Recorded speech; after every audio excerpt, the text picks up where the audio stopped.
పరిసరాల పరిశుభ్రత కొరకు కొంత సమయం ప్రతిరోజు కొంత సమయం కేటాయిస్తానని నా వంతు కృషిగా స్వచ్ఛత కార్యక్రమాల కొరకు శ్రమదానం చేసి పరిశుభ్ర ఆంధ్రప్రదేశ్ సాధించే సంకల్పానికి కట్టుబడి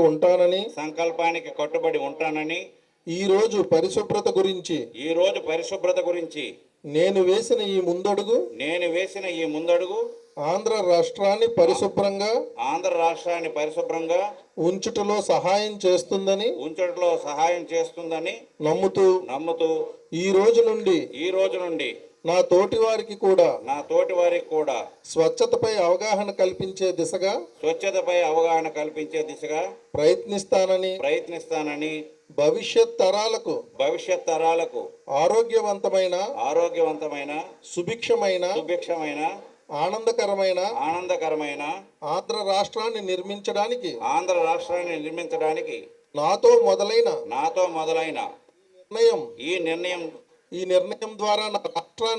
ఈ నిర్ణయం ద్వారా నా రాష్ట్రాన్ని స్వర్ణ ఆంధ్ర స్వచ్ఛాంధ్రగా తీర్చిదిద్దేటట్లు కృషి చేస్తానని ప్రమాణం చేస్తున్నాను. Say no to.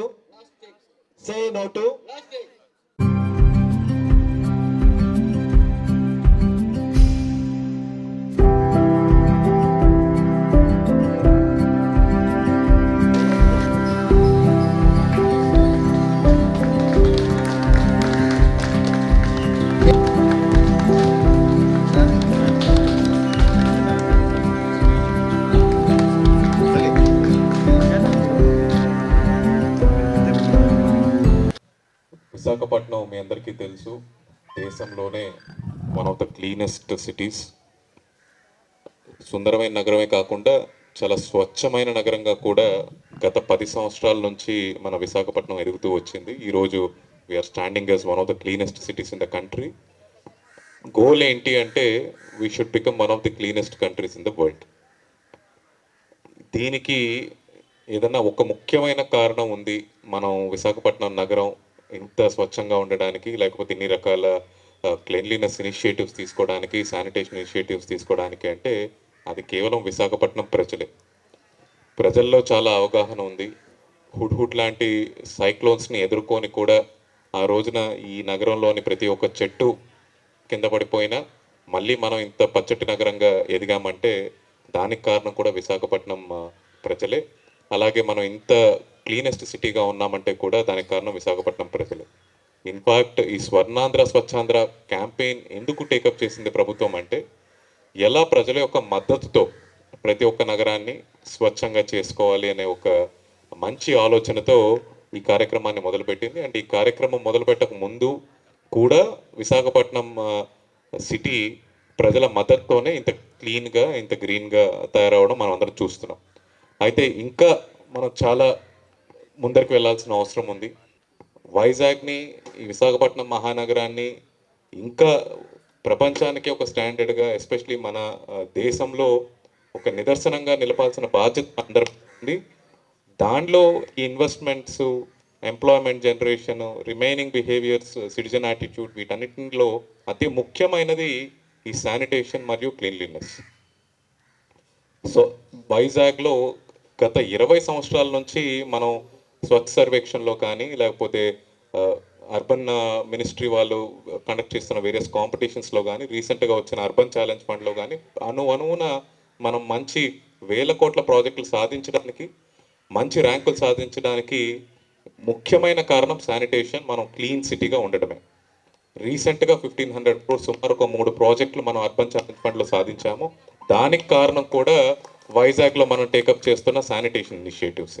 గ్లోబల్ ప్రాక్టీసెస్తో అనుగుణంగా వైజాగ్ నగరంలో సాలిడ్ వేస్ట్ ఈరోజు మేనేజ్మెంట్ జరుగుతుంది అనడానికి ఎటువంటి అపోహలు ఉండాల్సిన అవసరం లేదు. We're compared to any other global city in the world. అన్ని రకమైన లేటెస్ట్ టెక్నాలజీ మనం ఇక్కడ వాడుతున్నాము. కానీ అన్ని సిటీస్ కంటే మనం మెరుగ్గా ఉండాలంటే అతి ముఖ్యమైనది and only thing, if you ask me, is public participation, public awareness and citizen engagement. ప్రజలందరూ కలిసి కార్పొరేషన్ సిబ్బందితో అలాగే ప్రభుత్వ సిబ్బందితో కలిసి ఈ స్వచ్ఛత మీద పని చేయకపోతే మనము వేరే అన్ని నగరాలతో పాటు ఉంటాం తప్ప అన్ని నగరాల మీద మేటుగా ఉండము. ఈ విషయం ప్రతి ఒక్కరు గుర్తుపెట్టుకోవాలి. ఈ విషయం గురించే ఈ సాసా క్యాంపెయిన్, స్వర్ణాంధ్ర స్వచ్ఛాంధ్ర క్యాంపెయిన్ ప్రభుత్వం తీసుకురావడం జరిగింది. ఇది కంటిన్యూస్గా మనం గత సంవత్సరం 12 నెలలు ఒక్కొక్క థీమ్ మీద చేసుకున్నాము.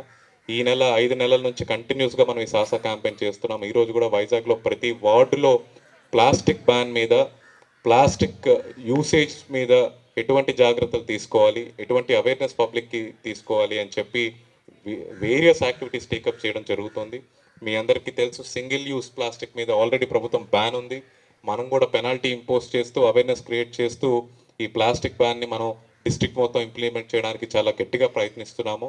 ఈ రోజున ప్లాస్టిక్ని ఇన్ ఆల్ ఇట్స్ షేప్స్ మనం కనుక రిమూవ్ చేస్తే చాలా వ్యవస్థలు అంది కార్మికులు కూడా ఇబ్బంది పడే అవకాశం ఉంది. కాబట్టి మనం కంప్లీట్గా ప్లాస్టిక్ని బ్యాన్ చేయట్లేదు. బట్ స్లోలీ దేశం కూడా ఆ వైపుగా అడుగులు వేస్తోంది. అతి త్వరలో ఒక సుమారు లెస్ దెన్ 5 ఇయర్స్లోనే ప్లాస్టిక్ని కంప్లీట్గా దేశంలో మనం బ్యాన్ చేసుకునే రోజు కూడా వస్తుంది. ఈ రోజున సింగిల్ యూస్ ప్లాస్టిక్ని మనం కంప్లీట్గా బ్యాన్ చేసుకున్నాము. మనం ఆ వైపు వెళ్ళాలంటే ఆల్టర్నేటివ్ ఆఫ్ ప్లాస్టిక్స్ని అలవర్చుకోవడం మన రోజువారీ కార్యక్రమాల్లో ఈ రోజు నుంచే మొదలు పెట్టాలి. మనం ముందు నుంచే మొదలు పెట్టాము. ఈ విషయం ప్రతి ఒక్కరు గమనించండి. ఈ ప్లాస్టిక్ బ్యాన్ మీద, ప్లాస్టిక్ రిడక్షన్ మీద ఇఫ్ ఏదైనా ఒక సిటీ ప్లాస్టిక్ ఫ్రీ సిటీగా ఏదైనా సిటీ ఆంధ్రప్రదేశ్లో అవతరిస్తుంది, అతి త్వరలో అవతరిస్తుందంటే ఆ అవకాశం కేవలం విశాఖపట్నంకే ఉంది. మీ అందరి సహకారంతో, మీ అందరి తోడ్పాటుతో మనం వెరీ సూన్ ఆ వైపుగా దిశలు వేయాలి. ఇప్పటి వరకు ప్రభుత్వానికి, మన కార్పొరేషన్కి ప్రజలు ఎంతగానో మద్దతు ఇచ్చారో, అతి త్వరలో మనకు స్వచ్ఛ సర్వేక్షణ ర్యాంకింగ్ సంబంధించిన ఎవాల్యుయేషన్ కూడా మళ్ళీ మొదలవుతుంది. మరొకసారి విశాఖపట్నం నగరం దేశంలోనే మొదటిగా రావాలి, వచ్చి మన రాష్ట్ర ఖ్యాతిని మరొకసారి దేశం లెవెల్లో సాటి చెప్పాలి అని చెప్పి మీ అందరి సహకారం కోరుకుంటున్నాము. ఎవాల్యుయేషన్లో ఎలా జరుగుతుంది, మీ అందరికి ఫోన్ కాల్స్ వస్తాయి, మీ అందరినీ పర్సనల్గా వచ్చి కూడా చాలామంది సర్వేస్ తీసుకుంటారు. వాటన్నిటిలో కూడా మీరు సపోర్ట్ చేయాలి. మనం ప్రతి చోట 4 రకాల పిన్స్ పెట్టుకున్నాము. వేస్ట్ సెగ్రిగేషన్ మీరు చేసినట్లయితే ఒక శానిటేషన్ వర్కర్ని మీరు సహకరించిన వారు అవుతారు. ఎంటైర్ ఎన్వైరన్మెంట్ కాస్ట్కి మీరు సహకరించిన వాళ్ళు అవుతారు. ఇంతకుముందు అనేవాళ్ళు, అంటే మీరు ఎవరికన్నా అన్నదానం చేస్తే అది మీరు పూజ చేసినట్టు అని. ఈ రోజున మీరు ఒకవేళ స్వచ్ఛత కోసం పాటుపడితే, మీ ఇంట్లోని చెత్తని కనుక మీరు సెగ్రిగేట్ చేసి సరిగ్గా ఒక వర్కర్కి అందజేసినట్లయితే, రోడ్డు మీద వేయకుండా ఉన్నట్లయితే, అది దేవుడికి పూజ చేసిన దాంతో సమానం. మీరందరూ గమనించాలి. ఇలాంటి ఆలోచన మనందరిలో ఉండాలి. స్వచ్ఛత కోసం మనం అందరం పాటుపడాలి. ఈరోజు ఇక్కడికి విచ్చేసి ఈ కార్యక్రమంలో పాల్పంచుకుంటున్నకి మరొక ధన్యవాదాలు తెలియజేసుకుంటూ, ఈ స్వచ్ఛత అనేది కంటిన్యూస్ క్యాంపెయిన్. ఈ ఒక్కరోజు ఒక్కొక్క క్యాంపెయిన్ కాదు, సంవత్సరం పొడుగున మనలో అణువణువున ఈ స్వచ్ఛత మీద అవగాహన ఉండాలి. దానికోసం మనం అంత తోడ్పడాలి. అందుకోసం మీరందరూ సహకరిస్తారని కోరుకుంటూ ఈరోజు ఇక్కడ చాలా సంతోషంగా ఉంది. ఇక మీదట కూడా వేరియస్ కార్యక్రమాల్లో మీ అందరితో కలిసి పాలు పంచుకుంటారని తెలియజేసుకుంటూ సెలవు తీసుకుంటున్నాను. Thank you.